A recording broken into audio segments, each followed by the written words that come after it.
Tuhan bersamamu dan bersama rohmu. Inilah Injil suci menurut Matius. Dimuliakanlah Tuhan.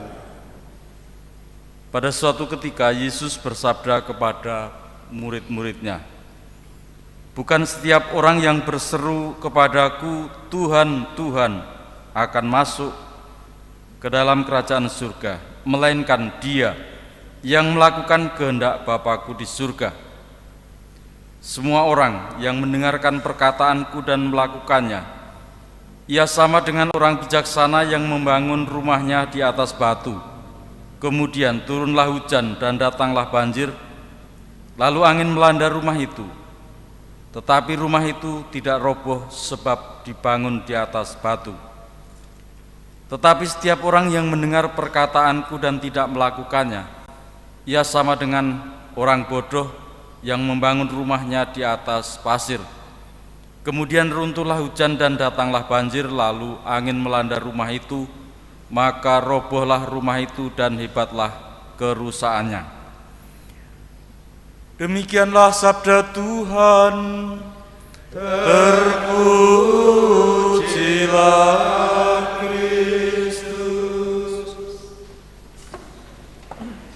Mendengarkan sabda Tuhan dan melaksanakannya, itulah yang menjadi dasar atau pondasi yang kokoh bagi kehidupan kita.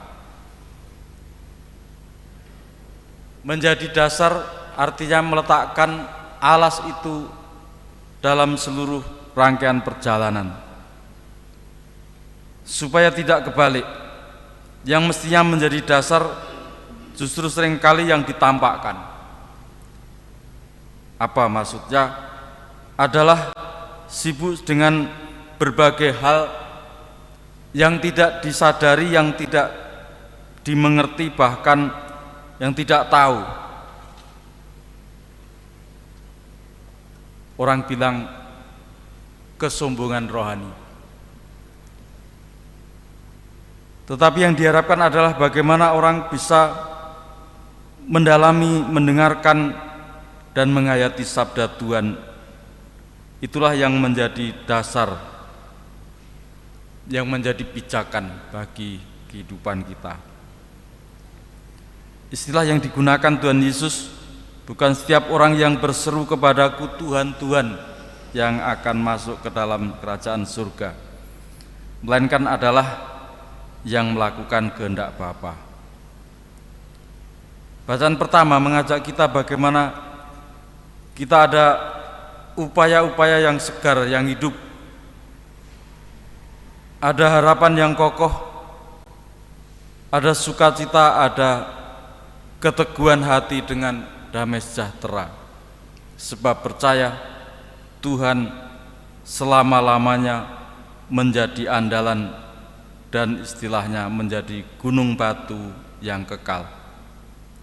Marilah kita mohon supaya kita pun dimampukan untuk hidup mendasarkan pada sabda Tuhan dan memuji memuliakan Tuhan dengan berbagai peribadatan kita.